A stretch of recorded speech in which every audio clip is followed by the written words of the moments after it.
Hello, welcome to our wrap up of February and all the awareness that the month brought us. In February, we observed Eating Disorder Awareness Month, Heart Health Month, and Teen Dating Violence Awareness Month.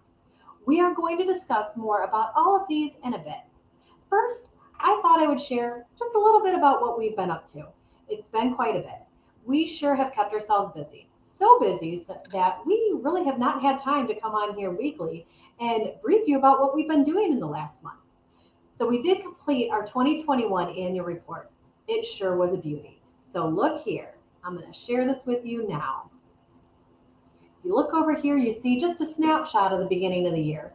First off, we finished a lot of grant work that we did. Last year, we applied to and received a couple of grants. We received about $96,000 worth of grants, and we had to finish spending that down towards the end of the year because some of these operated on the fiscal year, which ends in June. We had one of our staff members, Bree Snell, you might recognize her in a little bit, received the External Student Employee of the Year from BGSU. So she was nominated by myself, Courtney, and our previous associate director, Ashley Hartman. And we went to BGSU and she received this pretty awesome Student Employee of the Year, External Student Employee of the Year. We've also become a bigger presence with our statewide CIT coordinators in the last year. We received a little bit of recognition, presented at some statewide conferences and learning communities. So it's really been this great partnership and it's opportunities for us to do some more team building in the community of CIT. If you're not familiar with CIT is, it's Crisis Intervention Team. We are one of the county coordinators here. It is a training for our law enforcement officers, specialized training in responding to mental health crisis. So giving them a little bit more tools in their tool belt. It's really a partnership between your mental health advocates, NAMI, your mental health provider agencies, and your criminal justice system. And so that is taught in collaboration. We coordinate all of the trainings here, but it's really a collaboration, a community collaboration. We received some recognition at NAMI, Ohio. We were featured in their statewide conference. So you'll see that here. If you want to look at that, that's still available on YouTube. You can search that via NAMI, Ohio, and look at their state conference that was put on last summer. The AOT program was started. If you're not familiar with that, I'm going to implore you to sign up for our education series coming up, and I'll talk about that in a little bit. You're going to learn a little bit more about that. But it's assisted outpatient treatment. That's really Bree's whole role here. So it's a pretty cool program. It's for individuals with serious mental health conditions that could use some help in getting to their treatment services.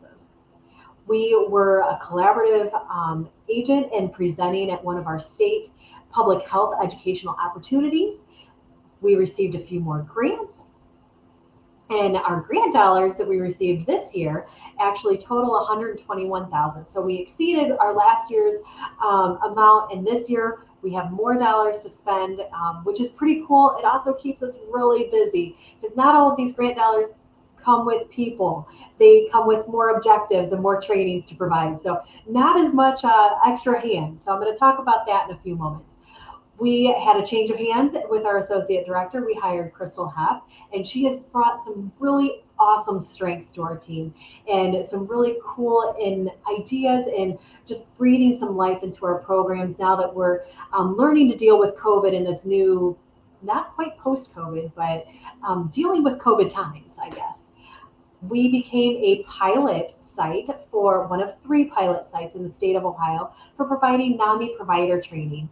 NAMI provider training, that information is available on NAMI National's website if you're interested in learning more. But it's for individuals that provide treatment services, not just mental health treatment services, but treatment services. And you have a panel of presenters that come that are people that are treatment providers, family members, or individuals living with a mental health condition, and they talk about their experience as a person navigating the system and what that's like from their perspective. So it's building a little bit more empathy and how to work better with the family. So it's a pretty cool program that we're excited to provide. Again, more grant dollars, not as much, hands to help with that. We rebooted the Ending the Silence program, which is for our young people, our individuals aged grades. We do it by grades for that program, grades 6 through 10. And so it's a pretty cool program to connect with the youth and really what mental health conditions look like. Not necessarily the actual diagnoses, but more about the signs and symptoms that they'd recognize in themselves or a peer, and then how to get help, how to ask for help, and learning from somebody that struggled with a condition at their age. So that's a pretty cool peer program. We received a few more grants, made some new connections through the Ending Silence program, so a lot of cool stuff was going on. So that's a snapshot of what we did last year, just a brief snapshot. If you're interested in more of the actual programs that we provided and some more of the outcomes that we had from that, be on the lookout on our website. We're going to have our annual reports published there. We're resilient here, though. Much like our song today, this little light of mine, I'm going to let it shine. We try to be resilient and continue to let our light shine to kind of get us through.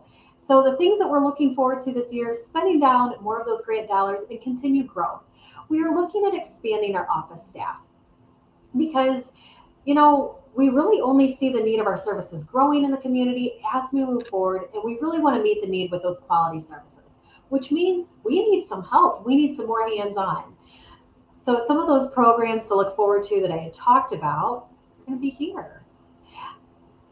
Navigating the criminal justice system as a family member is the next topic for our education series. And this is where we're going to talk about that AOT program. We're also going to talk to somebody that works in the jail system and helps connect people to services when they come out of the criminal justice setting. So if you're somebody that has a loved one that not only has a mental health condition, but has been justice involved, give us a call, sign up on our website. Look forward to this. We're really looking forward to presenting this education out in the community. And I hear that it might be a series. Our next thing to look forward to is our family to family program. This really is the bread and butter of why NAMI is NAMI and the programs that we provide. So this was first presented in 1992. It's just a few years old.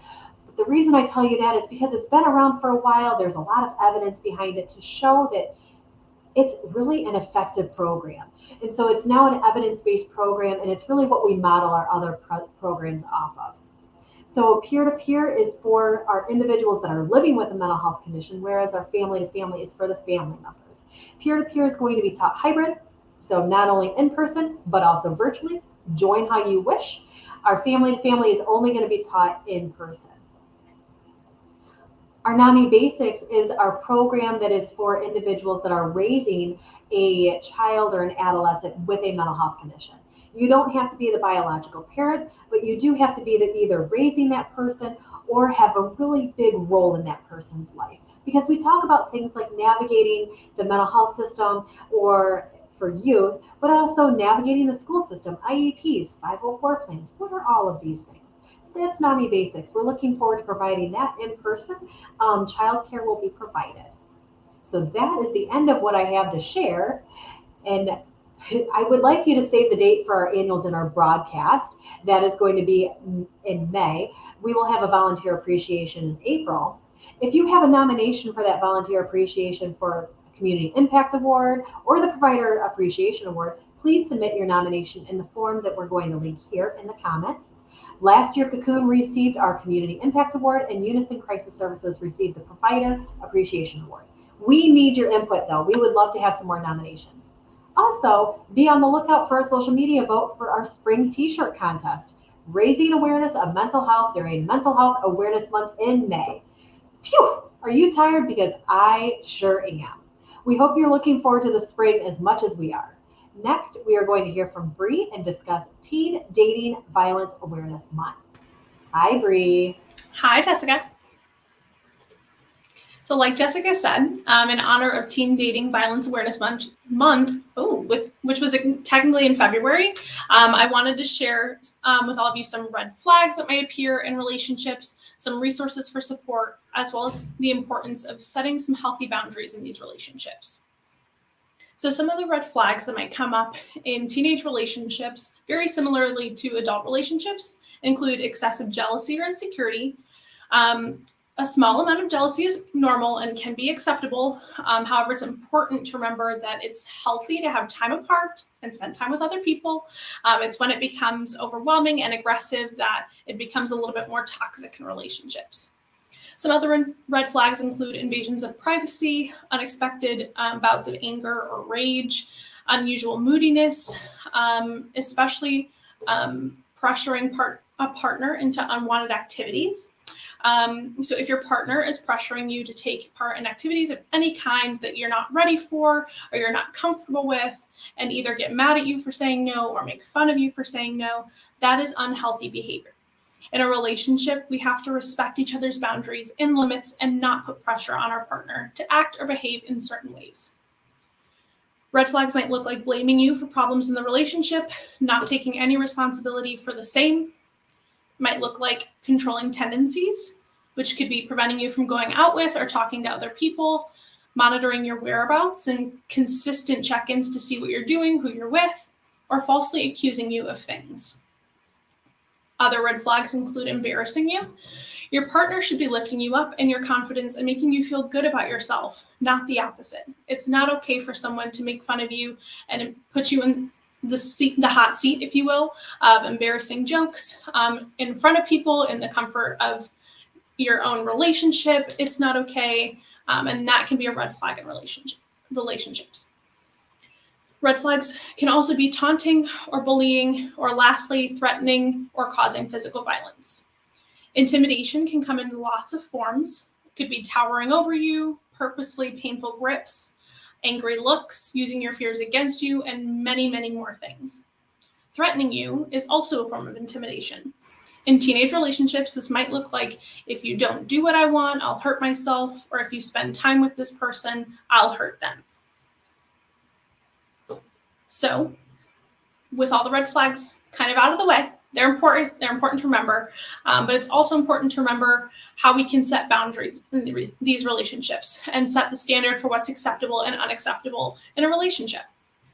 So some of those boundaries, for example, maybe I'm in a relationship and I'm not super comfortable going to the movies. I maybe just don't feel like hanging out with that group of friends, or it's just something that I'm not really ready for in my relationship.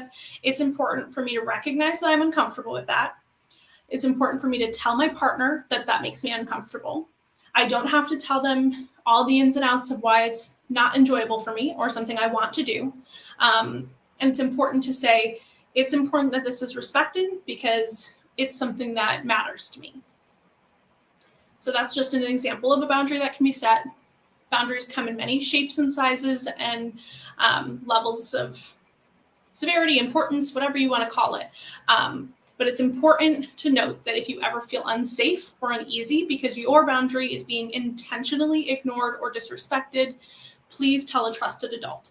Whether it's a parent, another relative, a teacher, a counselor, it's important to speak up. Red flags in teenage relationships are not all that dissimilar to what it looks like in an adult relationship.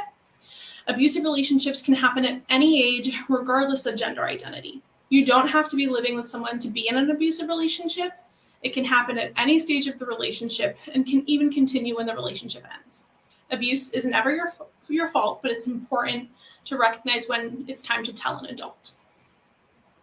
Some resources for support. There is a group prevention program with the Wood County Educational Service Center. So Expect Respect is one of those comprehensive prevention programs designed to raise awareness of dating violence, teach skills for healthy relationships, develop some leadership skills, and increase safety and respect on school campuses.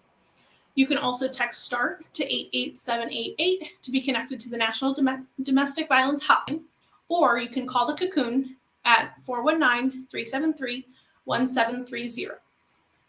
That's all I have for information on Teenage Dating Violence Awareness Month. Goodness gracious, whole lot of words. It is a lot of words. I was going to say thank you for sharing information, but I'm not going to say it again because you already did. So I appreciate it, Bree. I got you. Courtney is going to join us now and discuss eating disorders as we observed Eating Disorder Awareness Week in February. Hi, Courtney. Hey. So, as Jessica said, each February is National Eating Disorder Awareness Week. And this is an annual campaign to educate the public about the realities of eating disorders and to provide hope, support, and visibility to individuals and families who are affected by eating disorders. An eating disorder is defined as a food preoccupation that interferes with the ability to concentrate. Common eating disorders that you may have heard of include anorexia nervosa, bulimia nervosa, and binge eating disorder. It often includes engaging in binging, purging, or laxative use as well. There is a common misconception that eating disorders are a lifestyle choice and that certain demographics only have this condition, such as young women. But eating disorders are actually serious and often fatal illnesses that are associated with severe disturbances in people's eating behaviors and related thoughts and emotions. Because of this stigma, it is a barrier for people to get help and can create an increased isolation, reduced self-esteem, and can act as a barrier for people seeking help. Some of the physical signs that someone is experiencing an eating disorder can include constantly feeling cold, fainting, sleeping issues, weight fluctuation, difficulties concentrating, and dizziness. Some of the behavior signs can include a preoccupation with food, calories, weight, etc., recurrent dieting, appearing uncomfortable eating in front of other people, taking small portions or skipping meals, and extreme mood swings. Going untreated can lead to issues at a physical or emotional level and can lead to potentially fatal conditions. Eating disorders are very complex and can cause significant physical, mental, emotional, and social impairment. So, if you suspect that someone you love may have an eating disorder, here are some ways that you can go about starting that conversation. First, you want to find a good time to talk. Find a time when things are calm and you're in a private setting to sit down and discuss with them what you are noticing that may be a little different or off for them. Next, you want to explain your concern. Be sure to avoid lecturing or criticizing and express the worry that you feel. Do not offer solutions, but let them know that they are very loved. You may want to also prepare for denial or resistance. If this happens, remain calm and focused and respectful. Do not take their defensiveness or anger personally. And lastly, ask them if they have a reason for wanting to change. They may want to change their habits for someone they love or to return to school or work. But all that matters is that there is a reason that they want to make the lifestyle change. So if you are in need of immediate help or someone you love is, you can call the Wood County Crisis Line at 419-502-4673. That's all for National Eating Disorder Awareness Week. Not as much of a mouthful as Bree had. No, not quite. But really, I thank you for discussing the importance and the stigma of eating disorders, Courtney. Absolutely. So last but not least, Sherry is going to share some self-care tips in our self-care corner. Hi. Hello. So we are 2 months in from our New Year's resolutions, or maybe some small goals you set. And let's talk about some roadblocks. It seems that when you start out to achieve goals or make positive changes in your life, sometimes road barriers pop up. So I'm going to talk to you about getting rid of those obstacles so that you don't give up and let that challenge come between you and your goal. So first, you want to make your goals realistic, measurable for long-term and short-term. Next, you want to identify your obstacles. They could hinder your progress. Sometimes they're financial issues, health issues, or even family issues. Identify what resources that could help you deal with each obstacle and make a plan. You know you may need help, just ask for it. Turn to your supporters. Most importantly, keep going. Even if you have to pause your goal, pick up where you left off and keep going. Life throws curveballs. We just have to learn how to catch them and not let them control our goals. Good luck and have a great Tuesday. Did you think I was going to leave you on there? No, but I was looking at it. Well, thank you, Sherry. I really like the examples you shared with us today. So thank you for the rest of you for hanging out with us. We hope you have some wellness goals for yourself. Take care, and until next time.